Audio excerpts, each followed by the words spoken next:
What is happening, guys? Welcome back to another video here at Wicked Garage. We have to jump off of the flatbed build and get onto some aluminum railings. Reason being, that is a rush job. It's in order to get my customer into their building to meet regulations so that they can have people go up and down. I'll show you in the next part of the video exactly what we're doing on our CAD program. But before we get into it, make sure you hit that subscribe button if you haven't already. Like the video if you like this kind of content, and let's get into it. So first things first is the design. So this is what we're doing right here. There is stairs on the back side as well as two flat with two ramps going up. The stairs will be done at a later date. We have to get these done this week ASAP. It's about 48-foot run. All right, guys, now that you see exactly what we're doing, it's a big job. We have to get it done fast. But we also have to keep our quality in mind. I do not want to sacrifice quality if it means I have to push the deadline. But for right now, we're going to get the flatbed over to there, clean all these pieces up, clean the table up, and pretty much sweep up the shop real quick.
All right, guys, so we just got done welding everything. You can see the weld quality is beautiful with this gun. There's no spatter. This is a push-pull gun. So if you guys are interested, I would highly recommend it if you are doing a lot of aluminum welding. We sort of bought this as a package deal. This was more than the welder itself, which I don't know how it is now. It might be vice versa. So, but great gun, allows you to put bigger spools in. It's mainly for like inside, shop welding and stuff like that. So definitely worth the purchase. The only thing you got to be aware of, if you think a spool gun's heavy, this is going to be extremely heavy. This is why they call it a push-pull gun. There's a whole mechanism that pulls the wire through while the machine is pushing it through. So you can just see how much nicer the welds are and how they penetrate really well, and there's just no spatter whatsoever.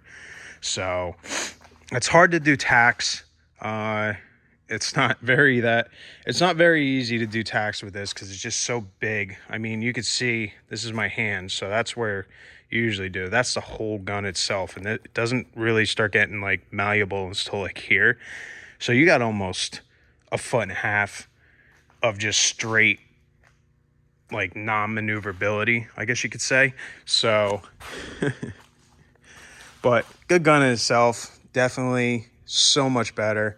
Anything that's messed up on here from when the wires sort of took a crap, I had the tension still set for my regular MIG wire, so obviously being softer, it sort of bound up and ended up, bunching up. So we had to cut that out, pull everything out. You can see the wire right there, and then rerun it. So no big deal. We got that done. Everything else looks good.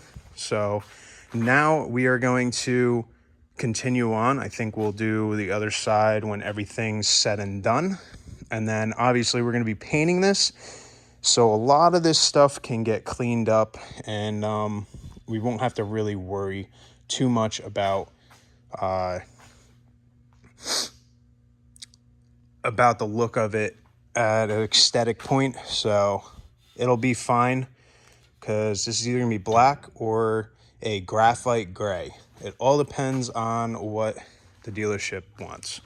So let's continue on, and I'll see you in the next little break.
Alright guys, not much talking in this video, more just fabricating, building, and showing you what I'm doing. You can see we got 4 sections pretty much almost done, 2 definitely done, or 3 definitely done, and then we have this last one that we're doing tonight.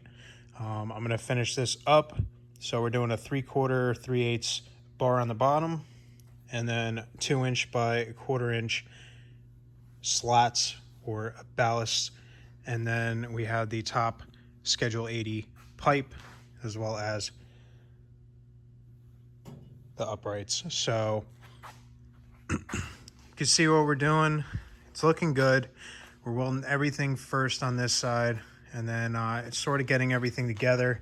You can see I have sectioned off pieces just so that it's easier to transport and then install.